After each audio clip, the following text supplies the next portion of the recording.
नमस्कार प्यारे विद्यार्थियों, जैसा कि हमने अपने पिछले वीडियो लेक्चर में चैप्टर 1 और चैप्टर 2 के इम्पोर्टेंट ऑब्जेक्टिव टाइप क्वेश्चंस किए थे। आज के इस वीडियो लेक्चर में हम चैप्टर 3 और चैप्टर 4 इसके कुछ बेहद इम्पोर्टेंट ऑब्जेक्टिव टाइप क्वेश्चंस करेंगे। तो आइए देखते हैं चैप्टर 3 जिसका नाम है दो चरों वाले रैखिक समीकरण युग्म, इसके कुछ महत्वपूर्ण ऑब्जेक्टिव टाइप क्वेश्चंस। हमने अपने पिछले वीडियो में 12 क्वेश्चन किए थे, तो हमने यहाँ पे क्वेश्चन नंबर 13 से स्टार्ट किया है। तो क्वेश्चन नंबर 13 है हमारे पास, यदि दो चरों वाले रैखिक समीकरण युग्म के ग्राफ में L और M रेखाएं एक दूसरे को प्रतिच्छेद करें तो रैखिक युग्म के समीकरण युग्म के यानी कि रैखिक समीकरण युग्म के अनेक हल होते हैं, अद्वितीय हल होता है, कोई हल नहीं होता है या फिर दो हल होते हैं। तो यहाँ पे बात की जा रही है कि अगर हमारे पास दो रैखिक समीकरण है और उनका ग्राफ बनाया, तो प्यारे बच्चों जब हम ग्राफ बनाते हैं तो हमारे पास तीन तरह से ग्राफ बनते हैं। या तो जो दोनों रैखिक समीकरण है जिनका ग्राफ बना हुआ है वो दोनों एक दूसरे को प्रतिच्छेद करें, या फिर दोनों आपस में समांतर हों, या फिर दोनों संपाती हों। समांतर है ये वाला केस, और संपाती में क्या है, एक रेखा हमें मिली और दूसरी भी इसी के ऊपर हमें मिल जाती है। अब यहाँ पे देखो, इन दोनों रेखाओं ने एक जगह पे काटे हैं, तो ये कैसी रेखाएं हैं, प्रतिच्छेदी रेखाएं हैं। अगर प्रतिच्छेदी रेखाएं हैं तो एक हल होता है। यहाँ पे ये रेखाएं कैसी हैं, प्रतिच्छेदी रेखाएं। प्रतिच्छेदी रेखाएं हो तो हमारे पास एक हल होता है जिसको हम अद्वितीय हल भी बोलते हैं, अद्वितीय हल या फिर एक हल बोलते हैं। ये जो रेखाएं हैं वो कैसी हैं, समांतर रेखाएं हैं, समांतर रेखाएं। तो समांतर रेखाएं ये आपस में कहीं पे भी काटती नहीं है, तो इस वजह से कोई हल नहीं है। तो इस केस में हमारे पास कोई हल नहीं है, तो इस केस में कोई हल नहीं है। और यहाँ एक रेखा के ऊपर दूसरी रेखा है, तो ये है हमारे पास संपाती रेखाएं। अब संपाती रेखाएं में हर एक जगह पे दोनों रेखाएं एक दूसरे को मिल रही है, तो यहाँ पे हमारे पास कैसे होते हैं, अनेक हल होते हैं। अब प्यारे बच्चों आपके पास किसी भी प्रकार जो ग्राफ है, आपका जो ग्राफ बनाया गया वो किसी भी प्रकार का ग्राफ हो, इसकी सहायता से आप आंसर दे सकते हैं।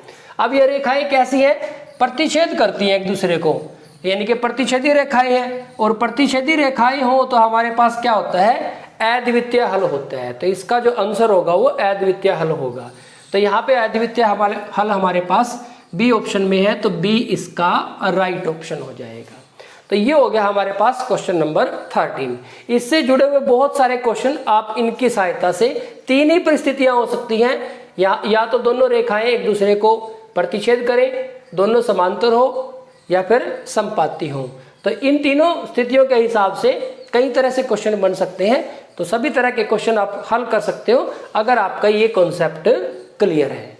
नेक्स्ट आगे बढ़ते हैं क्वेश्चन नंबर 14 की तरफ।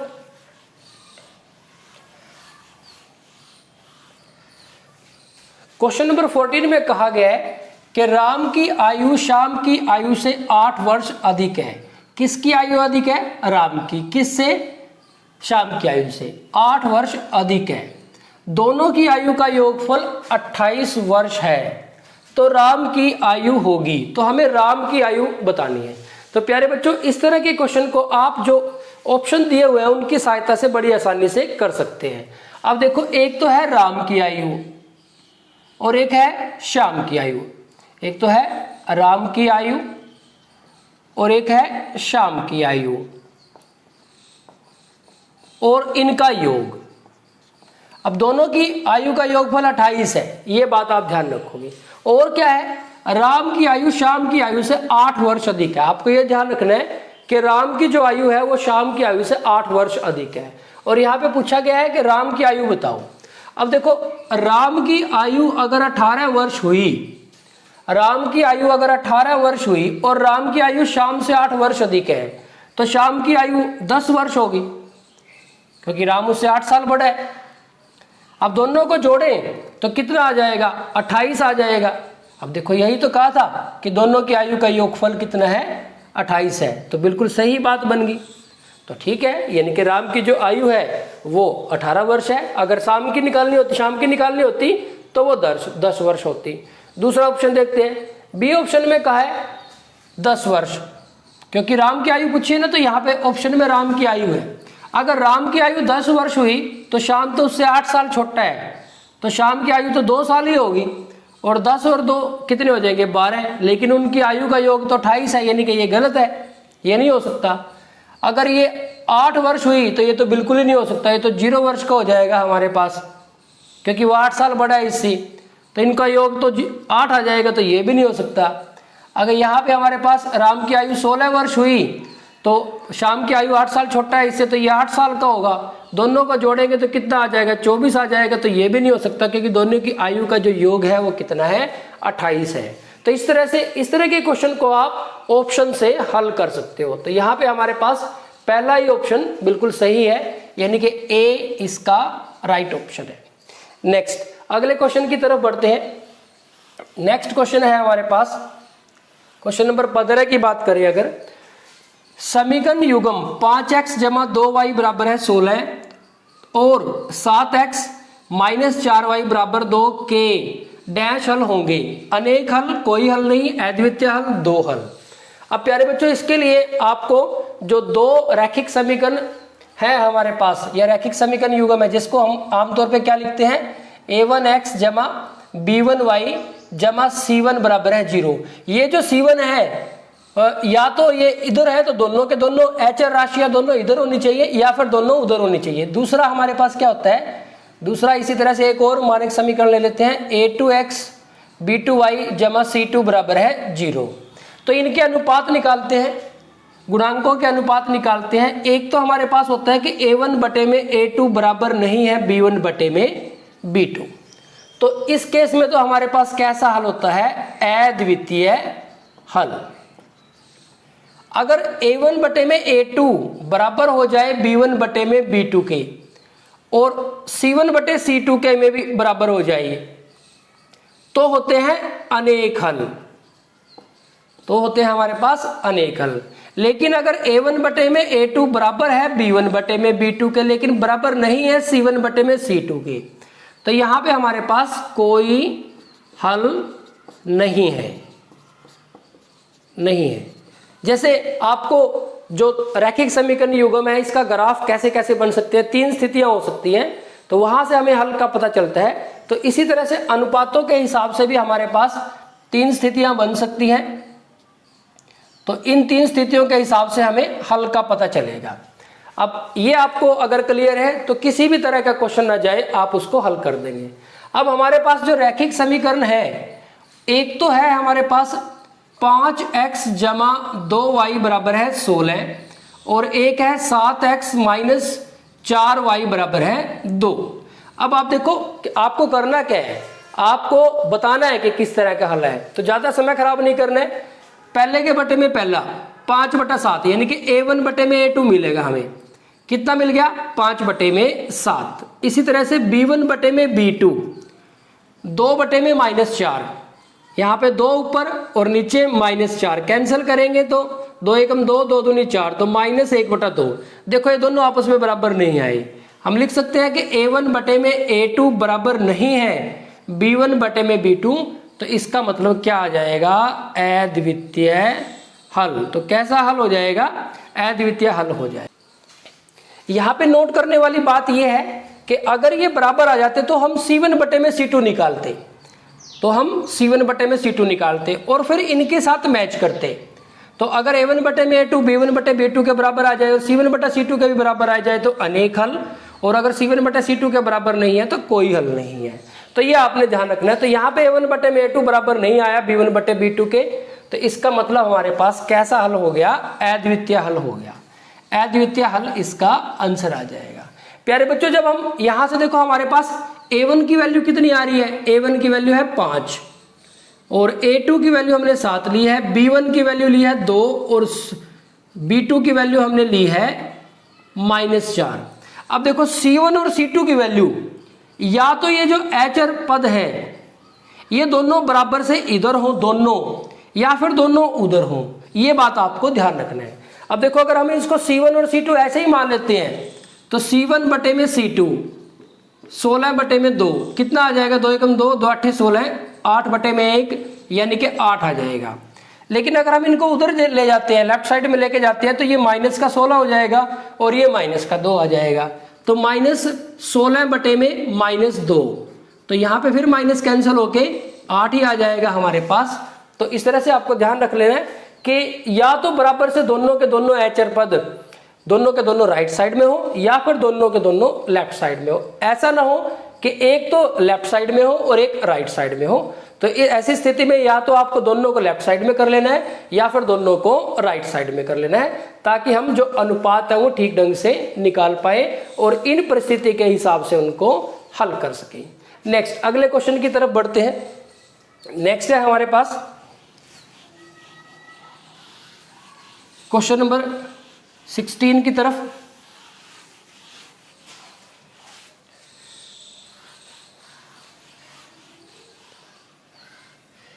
क्वेश्चन नंबर 16 है हमारे पास। इसमें कहा गया है कि समीकरणों x जमा वाई बराबर है 14, x जमा वाई बराबर है 14 और x माइनस वाई बराबर है 4, x माइनस वाई बराबर है 4 में x और y का मान होगा। तो हमें x और y का मान ज्ञात करना। तो इसके लिए सबसे आसान जो विधि होती है, सुविधाजनक जो विधि होती है, वो विलोपन विधि होती है। तो हम विलोपन विधि से कर लेते हैं। देखो यहाँ पे हमें कुछ ज्यादा नहीं करना है, ये प्लस का y है और ये माइनस का y है, तो ये कैंसिल हो गया। सिंपली हम इनको जोड़ देंगे, x और x कितने हो जाएंगे, 2x 14 और 4 18। यहाँ पे हमने निशान बदलने की भी जरूरत नहीं पड़ी। तो x बराबर है 18 बटे में 2, 2 एकम 2, 2 नी में 18, तो x बराबर है 9 बटे में 1 यानी कि 9। अब x का मान समीकरण 1 में रख दो, x जमा वाई बराबर है 14, तो ये 9 जमा वाई बराबर है 14, तो y बराबर है 14 माइनस 9, तो y का मान आ जाएगा हमारे पास 5। तो x का मान आ गया 9 और y का मान आ गया 5। x बराबर है 9, y बराबर है 4, नहीं, x बराबर है 9, y बराबर है 5, ठीक है बिल्कुल। x बराबर है 5, y बराबर है 9, नहीं, x का मान तो हमारे पास 9 है, उल्टा हो गया ये, और इनमें से कोई नहीं। तो ये प्यारे बच्चों आप इस तरीके से इसका हल निकाल सकते हो। विलोपन विधि या कोई भी विधि जो आपको अच्छी लगती है उस विधि से आप इसका हल निकाल सकते हो। प्रतिस्थापन विधि यूज कर सकते हो, वज्र गुणन विधि यूज कर सकते हो, जो ग्राफ मेथड है वो तो काफी बड़ा हो जाएगा। तो इन तीनों विधियों में से कोई सी भी विधि यूज कर सकते हो। अब इस क्वेश्चन को एक आसान तरीके से भी हल किया जा सकता है। आप ये मान रख दें, देखो x की जगह पे 9 रखेंगे और y की जगह पे 4 रखेंगे, तो 9 और 4 13 बनेंगे, लेकिन ये तो 14 है, तो ये तो गलत हो गया।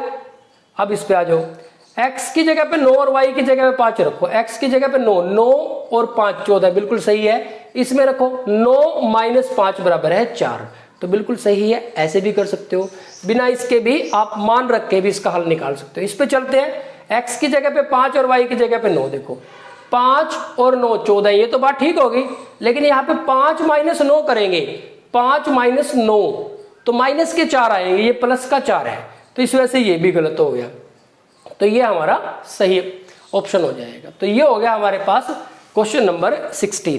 क्वेश्चन नंबर 17 की तरफ चलते हैं। इसमें हमारे पास 2 विकल्प मिट गए हैं, उनको लिख लेते हैं एक बार। सी विकल्प में है हमारे पास 35 और डी विकल्प में है हमारे पास 53। इसमें हमसे कहा गया है कि 2 अंकों की एक संख्या के अंकों का योग 8 है। 2 अंकों की एक संख्या के अंकों का योग 8 है।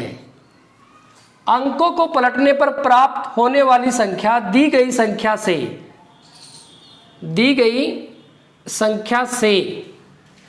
36 अधिक है, वह संख्या होगी 62। अब देखो भाई, एक तो संख्या की बात हो रही है, संख्या, और एक अंक पलटने से प्राप्त जो नई संख्या है उसके बारे में बात हो रही है। पहले बात, संख्या के अंकों का योग कितना है 8, तो यहां पूरा हल करने की जरूरत नहीं है, ऑप्शन से इस क्वेश्चन को हम कर लेंगे। संख्या के अंकों का योग 8, देखो 6 और 2 8, 2 और 6 8, 3 और 5 8, 5 और 3 8, ये तो बात सब में सही है। आगे क्या है कि अंकों को पलटने पर प्राप्त होने वाली संख्या, जब अंक पलट देते हैं जो नई संख्या बनेगी, दी गई संख्या से 36 अधिक है, जो नई संख्या है वो 36 अधिक है। अब देखो पहले वाला जो ऑप्शन है उसमें 62 लिखा हुआ है, संख्या 62 है, तो संख्या अगर 62 है तो इसके अंकों को बदल दे तो नई संख्या 26 बनेगी। नई संख्या तो छोटी होगी, तो ये तो हो ही नहीं सकता, ये तो हमारे पास नहीं हो सकता, क्योंकि नई संख्या तो 36 ज्यादा है, ये तो हमारे पास 26 बनी। अगर हम संख्या 26 लें तो नई संख्या क्या बनी, 62, बड़ी तो बन गई।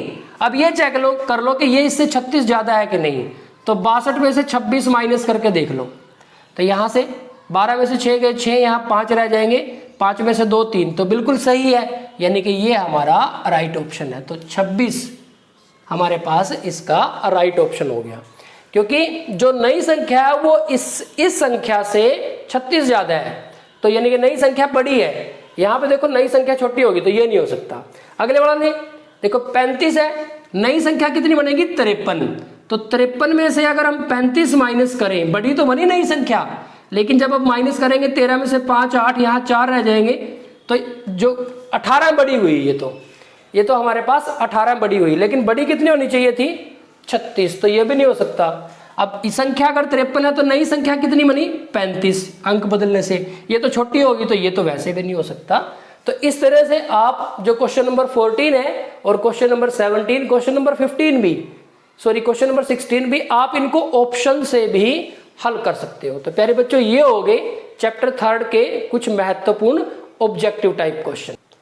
प्यारे विद्यार्थियों, आइए देखते हैं चैप्टर 4 जिसका नाम है द्विघात समीकरण, इसके कुछ महत्वपूर्ण ऑब्जेक्टिव टाइप क्वेश्चन। अभी तक हम चैप्टर 3 तक 17 क्वेश्चन कर चुके हैं, तो यहाँ पे हमने नंबर दिया है 18। तो क्वेश्चन नंबर 18 है हमारे पास, निम्नलिखित में से कौन द्विघात समीकरण नहीं है, यानी कि हमें यह बताना है कि इनमें से कौन सा द्विघात समीकरण नहीं है।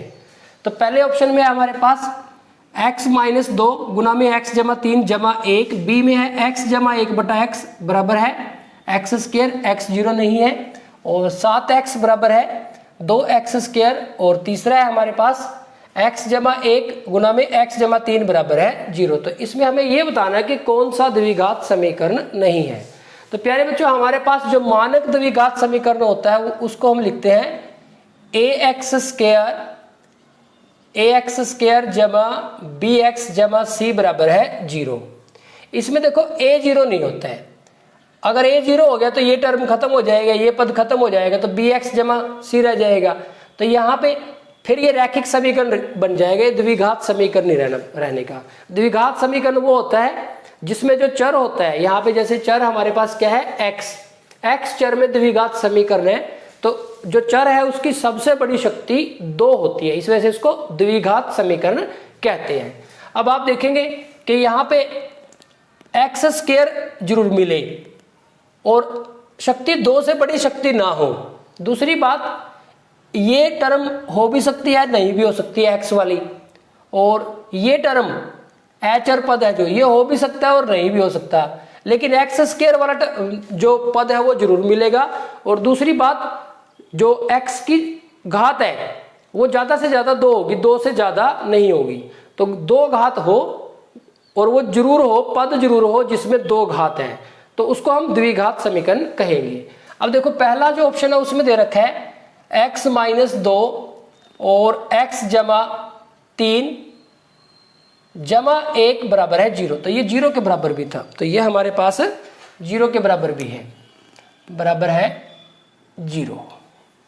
तो आप इसमें क्या करेंगे, इसके गुना करें, x के साथ x की शक्ति 2 हो गया, x की 3 के साथ 3x हो गया, -2 की x के साथ -2x हो गया, -2 की 3 के साथ -6 हो गया, और प्लस का 1 हो गया, बराबर है 0। तो x की शक्ति 2, प्लस के 3x और माइनस के 2x, तो प्लस का x बच गया, माइनस के 6 और प्लस का 1, तो माइनस के 5 बच के बराबर है 0। अब आप देखेंगे कि ये तो हमारे पास ऐसा ही है, द्विघात सबसे बड़ी जो शक्ति है वो 2 है, तो बिल्कुल सही है, ये तो हमारे पास द्विघात समीकरण है। दूसरा जो ऑप्शन है इसमें देखते हैं, देखो x जमा 1 बटा x बराबर है x की शक्ति 2 है, तो देखो यहाँ पे x बटे में चला गया चर, तो पहले इसको हल करते हैं। तो यहाँ से इसका एलसीएम लिया तो x आ गया इधर वाले का, x की x के साथ करेंगे तो x की शक्ति 2 जमा 1 बराबर है x की शक्ति 2 या x स्क्वायर।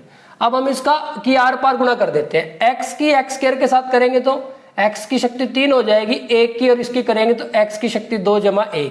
अब देखो सबसे बड़ी शक्ति 3 आ गई, सबसे बड़ी शक्ति 3 आ गई, तो ये द्विघात समीकरण नहीं रहा, ये त्रिघात समीकरण हो गया। तो यानी कि ये हमारा द्विघात समीकरण नहीं है। तो यहाँ पे यही पूछा गया था कि कौन सा द्विघात समीकरण नहीं है। ये देखो x की शक्ति 1 है, x की शक्ति 2 है, तो ठीक है, कोई दिक्कत नहीं है, सबसे बड़ी शक्ति 2 है, तो ये बिल्कुल सही है। और x जमा 1 जमा x जमा 3, x जमा 1 की गुणा करेंगे x जमा 3 के साथ, तो ऐसा ही है कुछ। तो इसको जब हम हल करेंगे कुछ इस तरह से हमें मिल जाएगा, तो ये भी हमारे पास द्विघात समीकरण है। तो कौन सा द्विघात समीकरण नहीं है? बी जो ऑप्शन है इसमें हमारे पास द्विघात समीकरण नहीं है। तो ये हो गया हमारे पास क्वेश्चन नंबर 18। क्वेश्चन नंबर 19 में कहा गया है कि द्विघात समीकरण 5x² - 30 बराबर है 0 के हल होंगे। किसके हल पूछे हैं?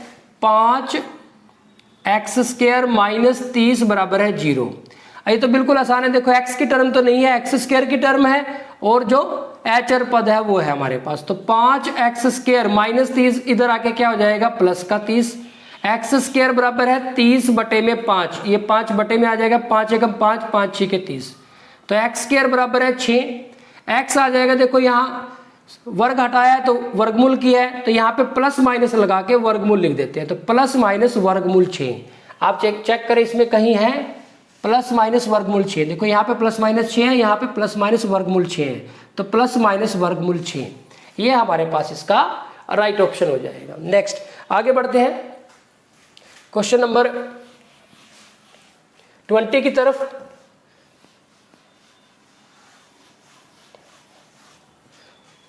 क्वेश्चन नंबर 20 में कहा गया है कि द्विघात समीकरण x² जमा x जमा 1 के मूलों की प्रकृति कैसी है। प्यारे बच्चों, जो हमारे पास द्विघात समीकरण है, जो मानक द्विघात समीकरण है, इसके 2 मूल होंगे। अब उसकी प्रकृति कैसी है उसके लिए हमें पहले क्या निकालते हैं? विवितकर निकालते हैं, डी निकालते हैं, विवितकर। तो डी हम निकालते हैं, कैसे निकालते हैं? b² - 4ac। तो b² - 4ac। अब इसको हल करने के बाद अगर इसका मान आ जाता है प्लस का, पॉजिटिव, 0 से बड़ा, अगर d हमारे पास आए 0 से बड़ा यानी कि प्लस का आए, पॉजिटिव आए, तो मूल होंगे वास्तविक और असमान। असमान मतलब अलग अलग, बराबर नहीं होंगे। दूसरा केस d 0 के बराबर आ जाए तो जो मूल होंगे वो होंगे वास्तविक और समान, एक जैसे होंगे, दोनों बराबर होंगे। अगर एक मूल 3 होगा, एक मूल 3 है तो दूसरे का मान भी 3 ही होगा। तीसरा केस हमारे पास, हमने d हल किया, d 0 से छोटा आ गया, 0 से छोटा यानी कि माइनस का आ गया, नेगेटिव आ गया, तो कोई वास्तविक मूल नहीं, कोई वास्तविक मूल नहीं। तो ये 3 स्थितियां होगी। तो इन 3 स्थिति के हिसाब से बहुत सारे क्वेश्चन बन सकते हैं, तो आपको ये ध्यान रखनी है। अब यहाँ पे कहा गया है द्विघात समीकरण है हमारे पास x² जमा x जमा 1 बराबर है 0। तो इसको मानक द्विघात समीकरण के साथ जब हम कंपेयर करते हैं, इसकी तुलना करते हैं, तो हमारे पास a का मान कितना आ गया? देखो x² के साथ a लगा हुआ है, यहाँ x² के साथ कुछ नहीं नजर आ रहा है, यानी कि ये 1 है। x के साथ b x है, तो b का मान यहाँ पे x के साथ कुछ नहीं नजर आ रहा है, तो ये भी 1 है, और c का मान भी 1 है। तो विविधकर हम निकाल लेते हैं, d क्या होता है? b² - 4ac। तो d आ गया 1 का स्क्वायर माइनस 4 गुना में 1 गुना में a। b का मान 1 है, a का मान भी और c का भी। तो d आ गया 1 - 4 एकम 4, 4 एकम 4, 4। तो d का मान आ गया भी -3। ये तो 0 से छोटा आ गया, माइनस का आ गया। तो अगर माइनस का आ जाए तो कैसा होता है? कोई वास्तविक मूल नहीं। तो इसका आंसर क्या आ गया कि कोई वास्तविक मूल नहीं है। तो पहले में है वास्तविक और असमान कब होते हैं? जब d प्लस का आता है। वास्तविक और समान कब होते हैं? जब d 0 के बराबर आता है। कोई वास्तविक मूल नहीं, कब होते हैं? जब डी माइनस का आता है। तो डी हमारा माइनस का ही है, यानी कि यहाँ पे कोई वास्तविक मूल नहीं है। तो ये हो गया हमारे पास क्वेश्चन नंबर 20। आगे बढ़ते हैं क्वेश्चन नंबर 21 की तरफ। प्यारे बच्चों, इसको आपने ध्यान रखना है, इसके बेस पे बहुत सारे क्वेश्चन बनते हैं। अब 21 क्वेश्चन में कहा है कि डी के किस मान के लिए द्विघात समीकरण के एक्स स्क्वायर जमा 4x जमा 1 बराबर है 0 के मूल बराबर होंगे। यहाँ पे पूछा है कि के का क्या मान ले के जो ये द्विघात समीकरण है इसके दोनों मूल बराबर हो। अब देखो, दोनों मूल बराबर कब होते हैं? जब डी 0 के बराबर होता है। तो दोनों मूल बराबर कब होते हैं? जब डी 0 के बराबर होता है। और डी क्या होता है हमारा? बी स्क्वायर माइनस 4ac, यानी कि ये 0 के बराबर होता है। अब यहां से देखो, a का मान कितना आएगा? एक्स स्क्वायर के साथ जो लगा हुआ है k। b का मान कितना आएगा? जो x के साथ लगा हुआ है 4। और अचर पद c कितना है? 1, इसमें रख दो। b है हमारे पास 4 का वर्ग माइनस 4 गुना में a का मान k है और c का मान 1 है, तो बराबर है 0। क्योंकि उसने मूल बराबर की बात की थी, तो d क्या लेना पड़ेगा? 0 के बराबर लेना पड़ेगा। ये हमारे पास आ गया 16 माइनस 4k, 4 का वर्ग 16, 4 एकम 4, सॉरी 4 की k के साथ करेंगे तो 4k, और 4k की 1 के साथ करेंगे तो 4k ही आ जाएगा, बराबर है 0। माइनस 4k बराबर है माइनस 16, तो यहां से माइनस हटा देते हैं दोनों साइड से, तो k का मान आ जाएगा हमारे पास 16, और ये 4 इसके बटे में आ जाएगा, 16 बटे में 4, 4 एकम 4, 4 चौके 16, तो k का मान आ जाएगा हमारे पास 4। तो आप देख ले इसमें कहीं 4 है क्या? हाँ, पहले ही ऑप्शन में हमारे पास 4 है, तो ऑप्शन ए इसका राइट ऑप्शन हो जाएगा। तो इस तरह से आपसे बहुत सारे क्वेश्चन इसके बन सकते हैं। तो आपको ये जो कंडीशन है ये आपको ध्यान रखनी है। नेक्स्ट है, द्विघात समीकरण के मूल होंगे। 22वां क्वेश्चन है हमारे पास। इसमें कहा गया है कि द्विघात समीकरण के हमें मूल ज्ञात करने हैं। तो प्यारे बच्चों, मूल ज्ञात करने के लिए आपको क्या करना पड़ेगा? एक तो तरीका यह है कि x का मान पहले ये रखो, इसमें द्विघात समीकरण 2x स्क्वायर जमा 7x जमा 6 बराबर है 0 के मूल होंगे। क्या है हमारे पास? 2x स्क्वायर जमा 7x जमा 6 बराबर है 0 के मूल होंगे। तो इसके मूल हमें ज्ञात करने हैं। एक तो तरीका ये है कि एक बार x की जगह पे -2 रख के देखो और फिर 3 रख के देखो, जिसमें ये बात संतुष्ट करे, जिसमें समीकरण संतुष्ट करे वो आंसर होगा। लेकिन ये बहुत बड़ा प्रोसेस हो जाएगा। मान लो ये वाला आंसर हुआ तो सारे आपको चेक करने पड़ेंगे और लास्ट में भी आपको पता नहीं चल रहा है कुछ, तो बहुत बड़ा हो जाएगा। दूसरा तरीका ये है कि अगर ये सिंपल है, बटे में टर्म ना होती तो फिर तो आप फटाफट कर लेते, लेकिन यहाँ पे कुछ जो टर्म है, जो कुछ मूल है वो बटे में भी नजर आ रहे हैं, तो इस वजह से हम इसको प्लेन कर लेते हैं। अब यहाँ से देखो, इसका जोड़ कितना होना चाहिए? जोड़ 7 और गुना कितनी होनी चाहिए? इसकी और इसकी गुना कर लो, 6 गुना में 2 12। तो ऐसी दो संख्याएं सोचिए जिनको जोड़े तो 7 बने और गुना करें तो 12 बने। तो 4 और 3 इनको जोड़ेंगे तो हमारे पास 7 बनेगा, गुना करेंगे तो 12 बनेगा। तो यहाँ पे इसकी जगह पे लिख दो x लगा के, तो 2x स्क्वायर जमा 4x जमा 3x जमा 6 बराबर है 0। इसमें से कुछ कॉमन आता है तो ले लेंगे, ठीक इसी तरह से यहाँ से कुछ कॉमन आता है तो ले लेंगे। 2 4 2 के पहाड़े में आता है तो 2 कॉमन आ गया। यहाँ x स्क्वायर है, यहाँ x है तो एक x भी कॉमन आ गया, तो यहाँ पे x बच गया, 2 दूनी 4 और x बाहर चला गया। 3 और 6 3 के पहाड़े में आ जाएंगे तो 3 बाहर ले लिया, यहाँ x बच गया, 3 दूनी 6। ये हमेशा एक जैसे बनेंगे। अब ये हमने कॉमन ले लिया x जमा 2 और ये रह गया 2x, यहाँ पे 2x रह गया और यहाँ पे 3 रह गया। तो अब इनको x जमा 2 को 0 के बराबर रख लो और 2x जमा 3 को 0 के बराबर रख लो। तो यहाँ पे x बराबर है -2, यहाँ पे 2x बराबर है -3 और x बराबर है -3 बटे में 2। तो एक तो मूल आ गया -2 और एक -3/2। -2 और 3 ये नहीं है, -2 और -3/2, तो B हमारे पास इसका राइट ऑप्शन हो गया। तो ये इस तरह के तरीके से चल सकते हैं। आप चाहे तो बारी बारी से ये मान दोनों मान इसमें रख देंगे, जोन से ये मान संतुष्ट करेंगे वही हमारा आंसर होगा। अब आप देखो रख के देखना चाहते हो तो रख के देख सकते हो। -2 रखे अगर इसमें 2 गुना में -2 का वर्ग जमा 7 गुना में -2 जमा 6 बराबर है 0। -2 की -2 के साथ करेंगे तो 4 बनेगा, 4 दूनी 8 प्लस का हो जाएगा 4, 4 दूनी 8, यहां से तो 8 मिला। 7 की -2 के साथ करेंगे तो -14 और प्लस का 6 बराबर है 0। तो 8 और 6 14, -14 बराबर है 0, तो 0 बराबर 0, तो बिल्कुल सही आ गया। ठीक इसी तरह से ये मान भी आप रख के इसमें निकाल सकते हो। तो इस तरह से भी आप इसको चेक कर सकते हो। ये लेकिन थोड़ा सा बड़ा हो जाता है, इसमें आपको सीधा ही आपके आंसर आ जाएंगे और ये आपके बड़े क्वेश्चंस में भी काम आएगा।